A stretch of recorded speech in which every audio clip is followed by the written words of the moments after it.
Hello students, आज हम लोग इंग्लिश ग्रामर का एक बहुत ही इम्पॉर्टेंट चैप्टर डिस्कस करेंगे जिसका नाम है active voice and passive voice. आप सभी लोग एक्टिव पैसिव बहुत लंबे समय से पढ़ते चले आ रहे हैं, तो आइए देखते हैं एक्टिव वॉइस क्या होता है। सबसे पहले हम ये जानने की कोशिश करते हैं what is an active voice. देखिए, an active voice sentence expresses what the subject does और what is done by the subject. एक एक्टिव वॉइस सेंटेंस ये बताता है कि सब्जेक्ट क्या करता है या सब्जेक्ट के द्वारा क्या किया जाता है। अगर हम एग्जाम्पल के तौर पे बात करें तो आई रीड ए बुक। अब इस सेंटेंस में ज़रा देखें, I is a subject, read is a verb, a book is a object. तो सब्जेक्ट क्या करता है? सब्जेक्ट एक किताब पढ़ता है, एक पुस्तक पढ़ता है। अब आइए बात करते हैं पैसिव वॉइस। अब passive voice sentence expresses what is done to the subject. एक पैसिव वॉइस सेंटेंस ये बताता है सब्जेक्ट के साथ क्या हो रहा है। अब देखिए, जब एक्टिव से पैसिव हम बनाते हैं तो हमारा सब्जेक्ट बदल जाता है। जो ऑब्जेक्ट होता है वो सब्जेक्ट बन जाता है और जो सब्जेक्ट होता है वो ऑब्जेक्ट बन जाता है। तो देखिए, जिस नाउ अभी मैंने आपको बताया, अब passive voice sentence expresses what is done to the subject. A book is read by me. अब देखिए, यहाँ पर सब्जेक्ट अ बुक हो गया, उसके बाद हमने हेल्पिंग वर्ब का यूज़ किया, फिर वर्ब की third form by, and then I becomes me. जो सब्जेक्ट था एक्टिव वॉइस सेंटेंस का वो ऑब्जेक्ट बन गया और मी हो गया। अब ये था एक्टिव वॉइस। और पैसिव वॉइस क्या होता है। अब हम बात करते हैं कि एक्टिव पैसिव क्यों बनाते हैं। देखिए, generally we use verbs in active voice but there are two conditions in which we prefer to a passive voice sentence. ऐसी दो कंडीशंस हैं जहाँ पे हम पैसिव वॉइस सेंटेंस का प्रयोग करते हैं, और वो कंडीशन कौन कौन सी है। Number one, when the subject or doer is not known।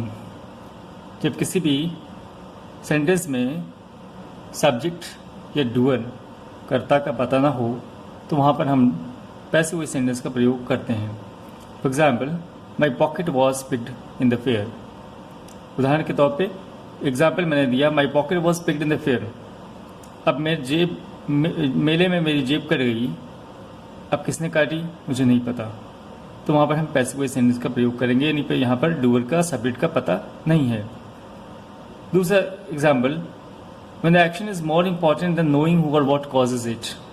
जहाँ पर यह जानना ज़्यादा ज़रूरी हो कि जो घटना हुई वो ज़्यादा इम्पॉर्टेंट हो बजाय ये जानने की किसने की और कैसे हुआ, तो वहाँ पर हम पैसिव वॉइस सेंटेंस का प्रयोग करते हैं। उदाहरण के तौर पर, इंडिया वॉज पार्टीशन इन 1947। भारत का बंटवारा 1947 में हुआ। तो ये घटना जो हुई ये ज़्यादा इंपॉर्टेंट है, इसलिए यहाँ पर हम पैसिव वॉइस सेंटेंस का प्रयोग करेंगे। अब आइए हम डिस्कस करते हैं रूल्स के बारे में कि कैसे एक्टिव से पैसिव बनाएंगे, रूल्स क्या होते हैं। तो रूल नंबर वन, पहला रूल है हमारा, first of all interchange subject with the object of the given sentence and vice versa. ये सबसे पहला काम हम क्या करेंगे कि जो भी सेंटेंस हमारा दिया गया होगा पैसिव बनाने के लिए, उसमें हम सब्जेक्ट को ऑब्जेक्ट से और ऑब्जेक्ट के उस सब्जेक्ट से इंटरचेंज करते हैं। फिर हम क्या करते हैं, use the helping verb of the given sentence followed by past participle form of the verb and then by and then subject. और फिर हम क्या करते हैं, उसके बाद सब्जेक्ट ढूंढने के बाद हम हेल्पिंग वर्ब का प्रयोग करेंगे, और जो भी वर्ब की मुख्य फॉर्म दी गई होगी, मेन मुख्य क्रिया दी गई होगी, उसको हम वर्ब की थर्ड फॉर्म में बदल देंगे और बाय लिखेंगे, और उसके बाद सब्जेक्ट जो कि ऑब्जेक्ट बन जाएगा उसे ऑब्जेक्ट के स्थान पर रख देंगे, ऑब्जेक्टिव केस में रख देंगे। जैसे एग्जाम्पल देखिए, आई रीड ए बुक। यहाँ पर ए बुक ऑब्जेक्ट था तो पहले हमने ए बुक लिखा, उसके बाद प्रेजेंट इंडेफिनिट टेंस का सेंटेंस था इसलिए यहाँ पर इस का प्रयोग किया, रीड का थर्ड फॉर्म लिखा रेड, बाय का प्रयोग किया, उसके बाद आई बिकम्स मी। देखिए, आई मी बन गया, यहाँ पर ऑब्जेक्ट हो गया, कि हमारा सेंटेंस पैसिव वॉइस में कन्वर्ट हो गया। दूसरा रूल देखते हैं, if in the given sentence present participle form of the verb is given then use being after the helping verb। अगर दिए गए सेंटेंस में being helping verb हो और वर्ब की फर्स्ट फॉर्म में ing दिया गया हो तो हम वहाँ पर being का प्रयोग करेंगे। जैसे for example, I am reading a book. अब देखिए, जब इसको पैसिव वॉइस में चेंज किया तो लिखा a book is being read by me. इस तरह से चौथा रूल देखिए, if the given sentence have, has, had is given then we use been, been का प्रयोग करेंगे हेल्पिंग वर्ब के बाद। जैसे कि I have read this book, तो पैसिव बनाते समय this book has been read by me. अगला रूल देखते हैं, rule number 5। If in the given sentence modal auxiliaries will, shall, can, could, would, should, must, आप सभी लोगों ने पढ़ा है। अगर इनमें से कोई भी मॉडल ऑक्सिलरी दी है तो हम उसके बाद बी का प्रयोग करेंगे और वर्ब की थर्ड फॉर्म लगा करके उसको पैसिव वॉइस पे चेंज कर देंगे। For example I can do it. अब देखिए आई कैन डू इट को जब हम पैसिव वॉइस में चेंज करेंगे तो लिखेंगे it can be done by me. इसी तरह से आइए देखते हैं कौन कौन से टेंसेस हैं जिनका पैसिव नहीं बनता है। तो present perfect continuous tense, past perfect continuous tense, future continuous tense, future perfect continuous tense do not have their passive forms and intransitive verbs also do not have their passive forms. तो ये वो tenses हैं जिनका passive voice नहीं बनता। और हम बात करेंगे कभी कभी दिया गया सेंटेंस इंट्रोगेटिव होता है, तो अगर इंट्रोगेटिव सेंटेंस दिया गया हो तो उसे कैसे हम चेंज करेंगे, कैसे कन्वर्ट करेंगे हम पैसिव वॉइस में।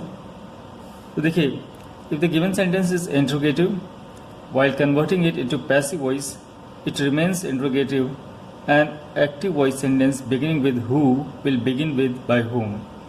यानी अगर कोई सेंटेंस इंट्रोगेटिव है तो जब हम उसे पैसिव में कन्वर्ट करेंगे तो वो इंट्रोगेटिव सेंटेंस इंट्रोगेटिव ही रहेगा। और अगर कोई सेंटेंस हु से शुरू होता है एक्टिव वॉइस तो उसे हम जब पैसिव चेंज करेंगे तो बाय हुम से स्टार्ट करते हैं। जैसे कि आप एग्जाम्पल दिया है हु टीचर्स यू इंग्लिश, जब हमने इसको चेंज किया तो लिखा by whom are you taught English question mark. या इसको ये भी कह सकते हैं by whom is English taught to you, क्योंकि इस सेंटेंस में दो ऑब्जेक्ट दिए गए थे इंग्लिश और यू। तो इस तरह से हम इसको कन्वर्ट करेंगे सेंटेंस को।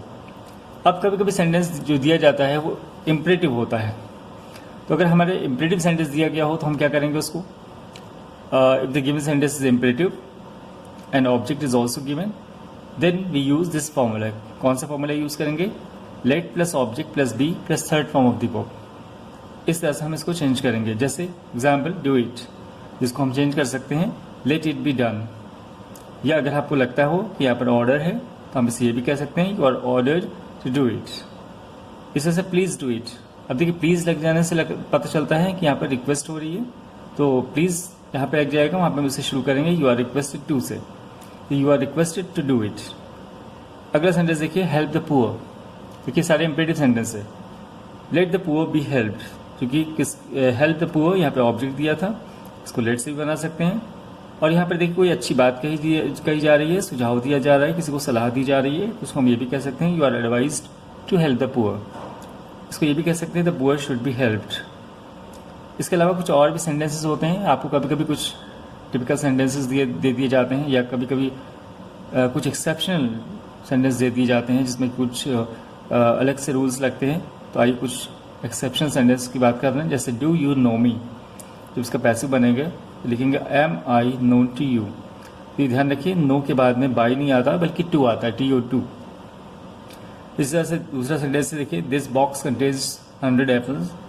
जब इसे चेंज करेंगे तो लिखेंगे 100 apples are contained in this box. यहाँ पे बाई का यूज नहीं करेंगे बल्कि इन का प्रयोग करेंगे कंटेंट के साथ में। अगला देखिए योर बिहेवियर प्लीजेज मी। अब देखिए जब प्लीज वर्ब आया तो यहाँ पे यूज करेंगे I am pleased with your behaviour. Please के साथ में विद आता है, बाई नहीं आता है। His behaviour astonishes me. अब देखिए his behaviour astonishes me, astonish verb I, astonish के साथ में भी बाई का यूज नहीं करते हैं बल्कि क्या यूज करेंगे I am astonished at his behaviour. Next देखिए दिस टॉपिक इंटरेस्ट मी। तो जहाँ पे इंटरेस्ट शब्द आएगा, इंटरेस्ट वर्ब आएगी तो वहाँ उसके साथ में हम बाई का प्रयोग नहीं करेंगे बल्कि इसके साथ में इनका प्रयोग होता है। तो I am interested in this topic. Honey test sweet, तो जब इसे चेंज करेंगे देखेंगे honey is sweet when tested. तो ये कुछ एक्सेप्शनल सेंटेंसेस हैं।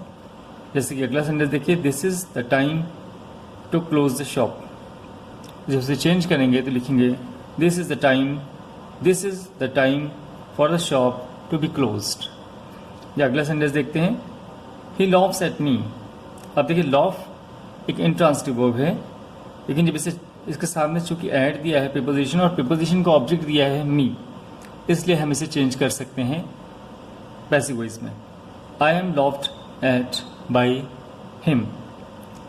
अगला sentence, people lined the road, तो the road was lined with people, the road was lined, line के साथ में प्रपोजिशन आता है with, the road was lined with people. तो ये था हमारा एक्टिव से पैसिव कैसे बनाते हैं, एक शॉर्ट वीडियो। तो उम्मीद करते हैं आपको समझ में आया होगा। Thank you.